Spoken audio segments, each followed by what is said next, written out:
Medicine, engineering, லா மற்றும் பல கோர்ஸ்களுக்கான admission நடைபெறுகிறது. அதுவும் 92% பிளேஸ்மெண்ட் கேரண்டியுடன். Vels university, your dream, our mission. குறைந்த கட்டணம், முழுமையான வழிகாட்டுதல். DJ institute of technology, Chennai, OMR. அன்பிற்கினிய நெஞ்சங்களுக்கு இனிய வணக்கங்கள். நாடே எதிர்பார்த்து கொண்டிருந்த தேர்தல் திருவிழா, ஜனநாயக திருவிழாவில் ரிசல்ட் வெளியான தினம்ங்க. இன்றைக்கு ஜூன் 4ஆம் தேதி. உண்மையிலேயே யாருடைய கணக்குகள் வென்றது? ஸ்கோர் செய்தது யார்? மோடியா, ராகுலா? இங்க தமிழ்நாடு அரசியல் எடுத்துக்கிட்டோம்னா முக ஸ்டாலினா, இல்ல எடப்பாடியா, இல்ல அண்ணாமலையா, இல்ல சீமானா? எக்கச்சக்கமான கேள்விகள் இருக்குங்க. ஸ்கோர் செய்தது யார்? சொதப்பியது யார்? முந்தைய தேர்தல்கள் போல அந்த முடிவுகள் போல தற்போதைய முடிவுகள் இல்லை. இது முழுக்க வித்தியாசமானதாக இருக்கு. இந்த தேர்தல் முடிவுகள் ஒவ்வொரு மாநிலத்திலும் ஒவ்வொரு விதமாக வெளிப்பட்டிருக்குங்க. ஸோ இந்த முடிவுகளை விரிவாக திறனாய்வு செய்வதுதான் இன்றைய நம்முடைய விரிவான இளங்கோவன் எக்ஸ்பிளைன்ஸ். இது ஒரு முதற்கட்ட காணொளி அப்படின்னு கூட வச்சுக்கலாங்க. நான் உங்கள் சகோ இளங்கோவன். நிகழ்ச்சிக்கு போகலாம். சிங்கிள் பார்ட்டியாக 370 சீட்டுகள், நம்முடைய என்டிஏ கூட்டணி 400 சீட்டுகளுக்கு மேல வெற்றி அடைந்து 3வது முறையாக ஹேட்ரிக்காக ஆட்சி பொறுப்பில் அமர வேண்டும் அப்படின்னு ஓராண்டுக்கு முன்பு இருந்தே தேர்தல் பரப்புரைய தொடங்கியது பாஜக. ஆனா வந்த ரிசல்ட்டுகள்லாம் பார்த்தோம்னா சிங்கிள் பார்ட்டியா ஆட்சி அதிகாரத்துக்கு தேவைப்படுற சீட்டுகள் கூட கிடைக்காத அளவுக்கு தான் மாலை 4 மணி 5 மணி நிலவரப்படியே காட்சிகள் இருந்ததுங்க. இன்னும் சொல்ல போனா ஒவ்வொரு கட்டமாக தேர்தல்கள்லாம் நடந்தது இல்லையா? அப்ப திரு அமித்ஷா ஒவ்வொரு தேர்தல் முடிஞ்ச உடனே ஆல்ரெடி 200 தொகுதிகளை பாஜக வெற்றி அடைந்து விட்டது, ஆல்ரெடி 300 தொகுதிகளுக்கு மேல பாஜக வெற்றி அடைந்து விட்டது, இனிமேல்லாம் வந்து எக்ஸ்ட்ரா தொகுதிகள் தான், போனஸ் தான் அப்படின்லாம் அவர் பேசிட்டு இருந்தாரு. ஆனா மாலை 5 மணி நிலவரப்படி கூட பார்த்தோம்னா பாஜக கூட்டணி 290 அப்படிங்கிற இடத்துல தான் முன்னிலையில இருந்துட்டு இருக்காங்க. இன்னொரு பக்கம் பார்த்தோம்னா இந்தியா கூட்டணி இந்த முறை ஆட்சி பொறுப்புக்கு வந்தே தீரும் அப்படின்னு திரு ராகுல் காந்தி அவர் சபதம் எடுக்காத குறையாக எல்லா இடங்கள்லயும் பரப்புரையில பதிவு செஞ்சிருந்தாரு.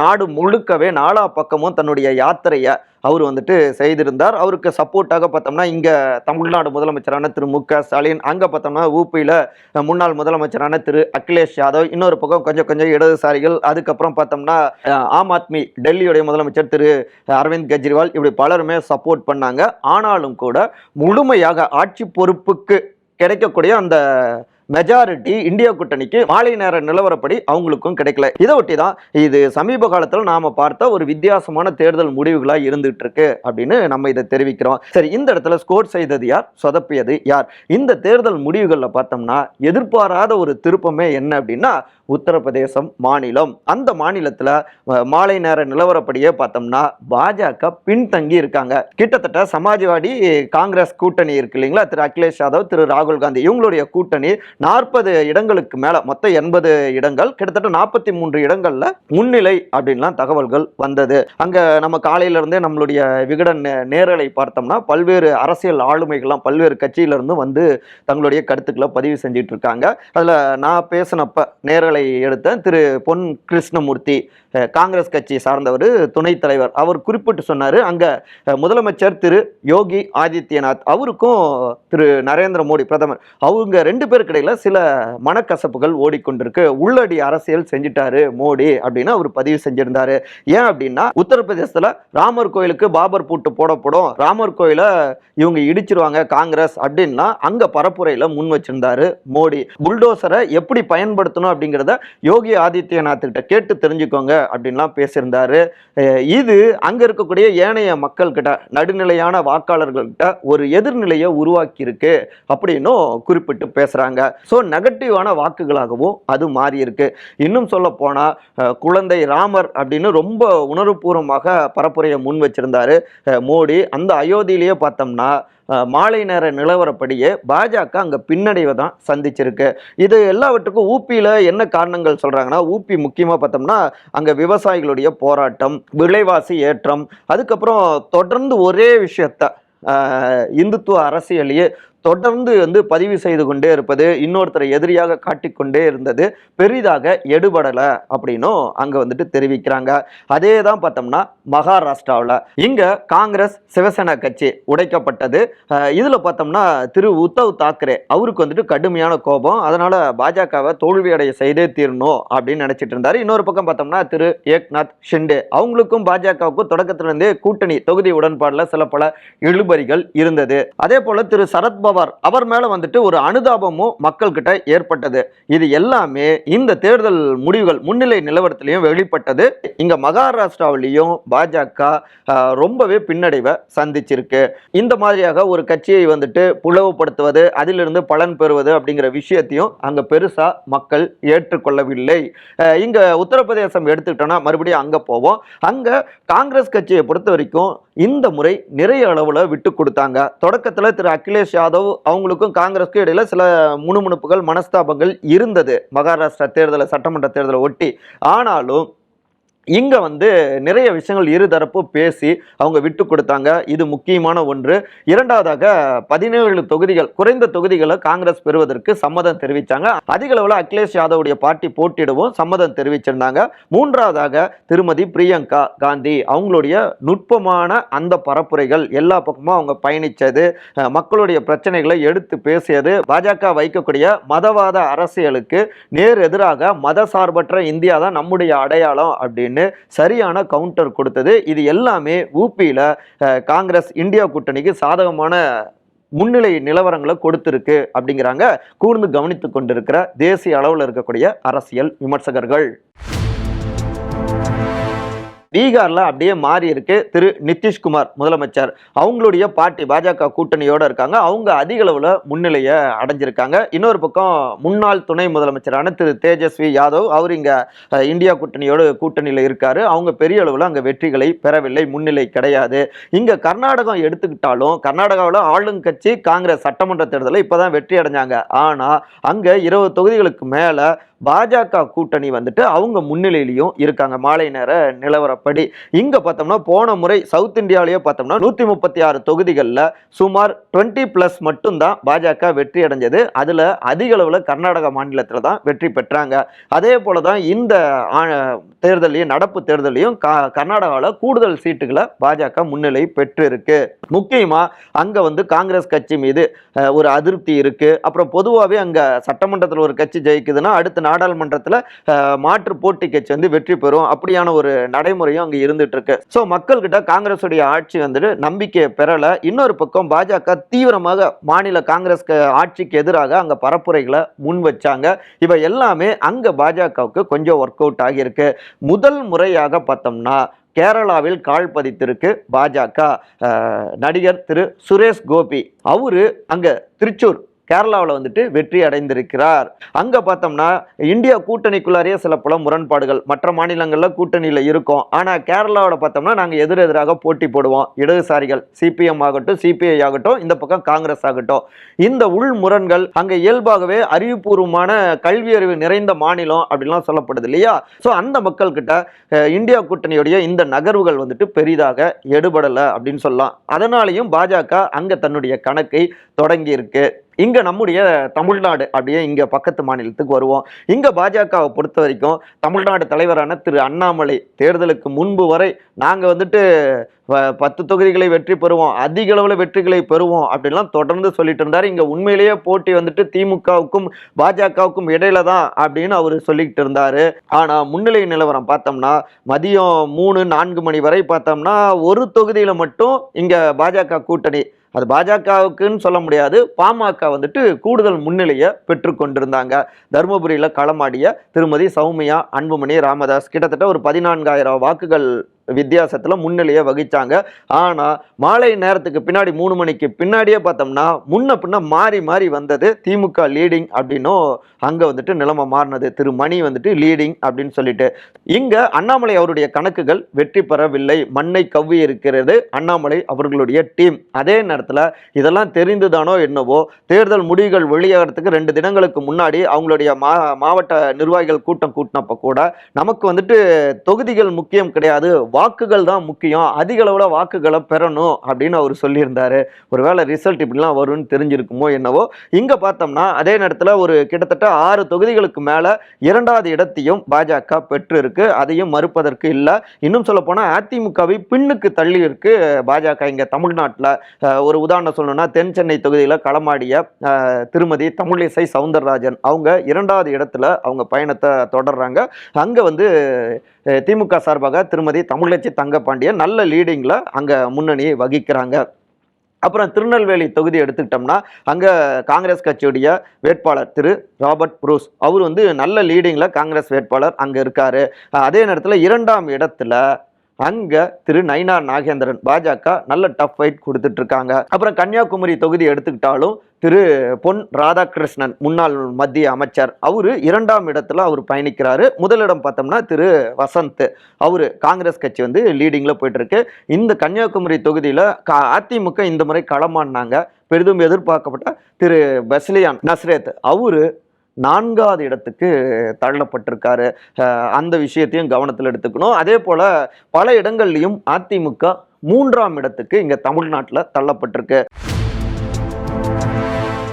அதிமுகவுடைய பொதுச் செயலாளரும் முன்னாள் முதலமைச்சருமான திரு எடப்பாடி பழனிசாமி, அவரை பொறுத்த வரைக்கும் இந்த தேர்தல் மீண்டும் ஒரு அரசியல் ரீதியாக நல்ல அடி கொடுத்த ஒரு தேர்தல் முடிவுகளாக அவருக்கு இருக்கு அப்படின்னு சொன்னா மிகை கிடையாது. அவர் பொறுப்புக்கு வந்து ஒரு மெகா தேர்தல் இதுல சந்திக்கிறார், பொதுச் செயலாளர் பொறுப்புக்கு வந்து. ஆனா தோல்வியை சந்திச்சிருக்காரு.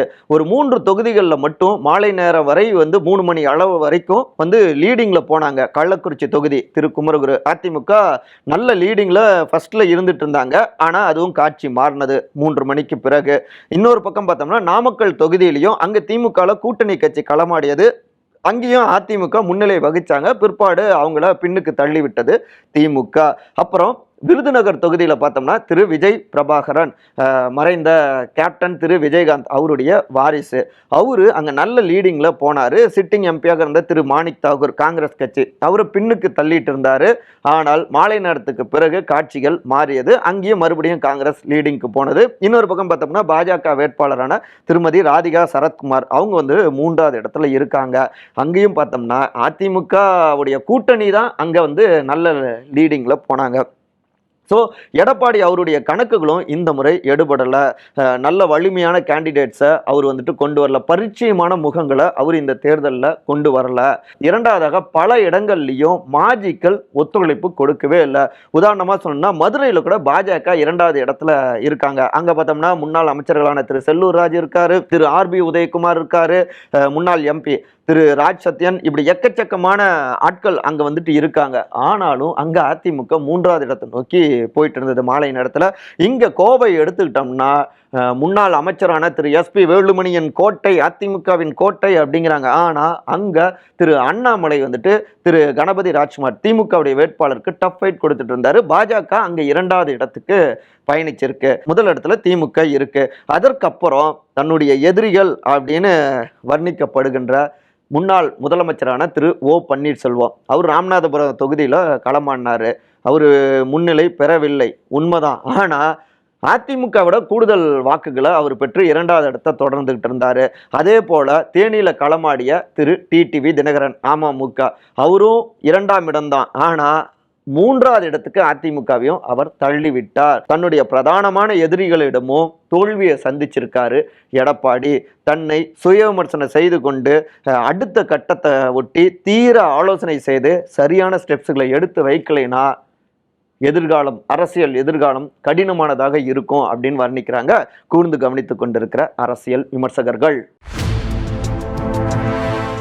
இதற்கு அடுத்து முதலமைச்சர் திமுகவுடைய தலைவர் திரு மு.க. ஸ்டாலின், அவரை பொறுத்த வரைக்கும் இது அமோகமான ஹாப்பி அப்படின்னு வந்து சொல்லலாம் இந்த முடிவுகள். ஏன்னா மாலை நேர நிலவரப்படியே 40க்கு 40 முன்னிலை அப்படின்னு வந்தது. அதற்கு பின்னாடி வந்து ஏதாவது காட்சிகள் மாறலாம், ஆனால் பெரிய அளவில் மாற்றங்கள் இருக்காது. ஸோ இது ஒரு சக்சஸாக நினைக்கிறாரு, ஸ்கோர் செய்ததாக நினைக்கிறாரு. அதே நேரத்தில் பல இடங்களில் பாஜக நல்ல வாக்குகள் வாங்கி இருக்கிறதும், சில தொகுதிகளில் அதிமுக லீடிங்க்கு வந்துட்டு அவங்க பின்னாடி போனதும் ஸ்டாலினுக்கு எச்சரிக்கை கொடுப்பதாகவும் இருக்கு. 3 ஆண்டு ஆட்சியில் மக்களுக்கு அதிருப்தி இருக்கு அப்படிங்கிறதையும் இதெல்லாம் வெளிக்காட்டி இருக்கு. எதிர்க்கட்சிகள் ஒன்னா இல்லாததாலேயும் இங்க வந்து ஒரு பக்கமாக திமுக வலிமையான கூட்டணியாக இருப்பதாலும் அவங்களுக்கு வாக்குகள் பதிஞ்சிருக்கு. ஸோ அடுத்த 2 ஆண்டுகள் கவனத்தோட ஸ்டெப்ஸ் எடுத்து வச்சாதான் 2026 பாசிட்டிவா திமுகவுக்கு அமையும். அதே நேரத்தில் அகில இந்திய அளவில் ஸ்டாலின் இந்தியா கூட்டணிக்காக நிறைய விஷயங்களை முன்னெடுத்தாரு. அது பாசிட்டிவாக அமைஞ்சாலும் முழுமையாக ஒரு லார்ஜ் மார்ஜின்ல தொகுதிகளை அவர்கள் பெறவில்லை. ஸோ அவர்களும் தங்களுடைய நகர்வுகள் ஒட்டி ஆலோசனை செய்ய வேண்டிய ஒரு நேரம் இதுங்க.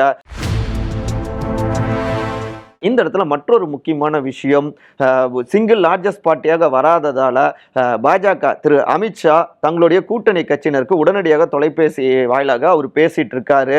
அதே நேரத்தில் இந்த பக்கம் பார்த்தோம்னா இந்தியா கூட்டணி கட்சியினரும் திடீர் ஆலோசனை கூட்டத்தை ஏற்பாடு செஞ்சிருக்காங்க. அது மட்டும் இல்லாம கர்நாடகாவை சேர்ந்த திரு டி.கே. சிவகுமார், ஆந்திராவில் தெலுங்கு தேசம் பார்ட்டி திரு சந்திரபாபு நாயுடு முன்னாள் முதலமைச்சர், இப்போ அவங்க சட்டமன்ற தேர்தலில் அவங்க தான் அமோகமாக வெற்றி அடைஞ்சிருக்காங்க. ஸோ அவங்க கிட்ட பேசிட்டு இருக்காரு அப்படின்லாம் தகவல் வருது. இன்னொரு பக்கம் பார்த்தோம்னா தெலுங்கு தேசம் பார்ட்டி மற்றும் பீகார்ல ஐக்கிய ஜனதா தளம் கட்சி திரு நிதிஷ்குமார், அந்த 2 பார்ட்டிகள்கிட்டையும் வந்துட்டு இந்தியா கூட்டணி தலைவர்கள் பேச தொடங்கியிருக்காங்க அப்படின்னு தகவல்கள் வட்டமடிக்குது. ஏன்னா பாஜகவுக்கு சிங்கிள் லார்ஜஸ்ட் பார்ட்டியாக அவர்களுக்கு வெற்றி கிடைக்கல, அதாவது ஆட்சி அமைப்பதற்கான முழுமையான தொகுதிகள் கிடைக்கல.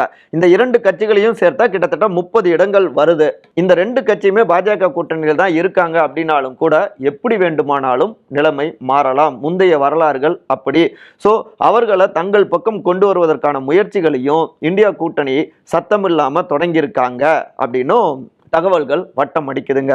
இந்த தேர்தலை பொறுத்த வரைக்கும், இந்த முடிவுகளை பொறுத்த வரைக்கும் மோடி அவர்கள் 10 ஆண்டு சாதனைகளை பெரிதாக பதிவு செய்யலை. அதே நேரத்தில் சிறுபான்மையினர்களுக்காக காங்கிரஸ் கட்சி இருக்கு அப்படின்னு காங்கிரஸ் கட்சியை விரோதமாக காட்டியே இந்த தேர்தலை சந்திச்சிருக்காங்க. அதற்கு முழுமையான வெற்றி கிடைச்சதாக சொல்ல முடியாது. கொஞ்சம் தங்களுடைய அதிக தொகுதிகளில் வென்ற ஒரு பார்ட்டியாக தங்களை தக்க வச்சிருக்கு. ஆனால் முந்தைய தேர்தலை ஒப்பிடுறப்ப நிறைய தொகுதிகளை இந்த முறை பாஜக இழந்திருக்கு. அதே நேரத்தில் ஒருங்கிணைந்த கூட்டணியாக இல்லாமல் ஒவ்வொரு மாநிலத்துக்கு ஏற்ற மாதிரி, ஒவ்வொரு கட்ட தேர்தலுக்கு ஏற்ற மாதிரி தன்னுடைய நகர்வுகளை மாற்றி மாற்றி பாஜக முன்வைத்ததாலேயும் இங்கு தனித்த கட்சியாக கொஞ்சம் அதிக தொகுதிகளையும் வென்று இருக்காங்க. இந்தியா கூட்டணி கட்சியை பொறுத்த வரைக்கும் தீவிரமான பரப்புரை, 10 ஆண்டு காலமாக விலைவாசி ஏற்றம், வேலை வாய்ப்பின்மை போன்ற மக்கள் சார்ந்த பிரச்சனைகளை கையில் எடுத்து களமாடியது. ஒவ்வொரு மாநிலத்திலும் கூட்டணி கட்சிகளுக்கு நிறைய இடங்கள்ல வந்துட்டு காங்கிரஸ் விட்டு கொடுத்து பயணித்தது, ராகுல் காந்தியுடைய ஆக்ரோஷமான அந்த பரப்புரை, இவை எல்லாமே இந்தியா கூட்டணிக்கு ஓரளவு இந்த முறை கை கொடுத்திருக்கு. ஆனாலும் ஒவ்வொரு மாநிலத்துக்கு ஒவ்வொரு விதமாக நகர்வுகள், அணுகுமுறை. இப்ப கேரளா எடுத்துக்கிட்டோம்னா அங்க கூட்டணி கட்சியான மார்க்சிஸ்ட் கம்யூனிஸ்ட் கட்சி, இந்திய கம்யூனிஸ்ட் கட்சி 2 கட்சியுமே காங்கிரஸ் எதிர்க்குது இல்லையா. மேற்கு வங்காளத்தில் தனித்தனியாக திரிணாமுல் காங்கிரஸ் எல்லாமே தனித்தனியாக போட்டி போட்டாங்க. முதலமைச்சர் மம்தா அவர்களுடைய பார்ட்டி. ஸோ இப்படியான சில ஒவ்வொரு மாநிலத்துக்கு ஏற்ற நகர்வுகளும் பெருசாக காங்கிரஸ்க்கு வந்துட்டு ஒர்க் அவுட் ஆகலை, சில தவறுகளை ஏற்படுத்தினது. ஸோ இந்த தேர்தல் முடிவுகளை வச்சு, இந்த மாலை நேர நிலவரப்படி மட்டும் வச்சு பார்க்குறப்ப முழுமையான வெற்றி அப்படிங்கிறது யாருக்குமே இல்லைங்க. அதே நேரத்தில் பாஜகவுக்கு இந்த தேர்தல் முடிவுகள் ரொம்பவே பயம் காட்டியிருக்கு. ஒருவேளை அவர்கள் மீண்டும் ஆட்சி அமைத்தாலும் கூட தங்களுடைய கொள்கைகளை, அதன் சார்ந்த திட்டங்களை சட்டங்களாக முழுமையாக கொண்டு வந்துட முடியாது. வலிமையான எதிர்க்கட்சிகள் இருக்கிறதால பாஜகவுக்கு கடினமான சூழலும் இருக்குங்க அடுத்தடுத்த நாட்கள்ல.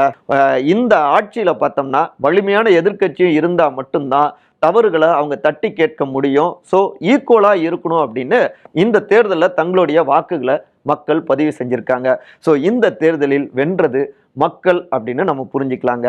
இன்னும் நிறைய பரபரப்புகள் இருக்கு, இந்த முடிவுகள் ஒட்டி நிறைய அலசல்கள் இருக்கு. அடுத்தடுத்த நம்முடைய காணொளிகளில் விரிவாக பார்க்கலாம். தற்போது விடைபெறுகிறேன். நான் உங்கள் சகோ இளங்கோவன். மறக்காம விகடன் டிவியை சப்ஸ்கிரைப் பண்ணிருங்க.